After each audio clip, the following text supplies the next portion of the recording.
Hello guys! Welcome to my YouTube channel. Ngayon ay tuturuan ko kayo kung paano makita ang activity history sa TikTok. Una, i-click lang ang ating TikTok application. Ayan. Then kapag na-click nyo na ang ating TikTok, then ma-open na, then mapupunta tayo dito.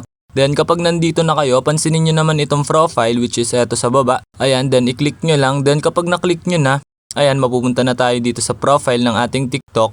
Then pansinin nyo naman sa taas, sa upper part, ito, yung 3 lines, ito sa right side. Yan. Then i-click nyo lang yan.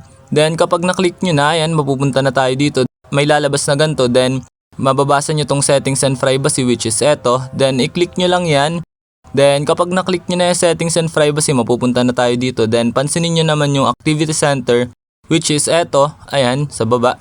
Then i-click nyo lang yan. Then kapag na-click nyo na, mapupunta na tayo dito sa activity center.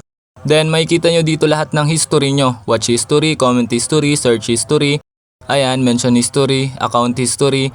Dito nyo makikita lahat. Then i-click nyo lang para makita nyo kung anong ginawa nyo or kung anong mga ginawa. Ayan, kung mapapansin nyo, wala akong comment history kasi di naman ako nagko-comment. Pero dito nyo makikita yung mga kinoment nyo sa lahat.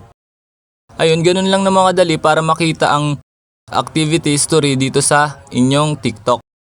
Ayun lang, thanks for watching. Subscribe me for more videos like this. Thank you!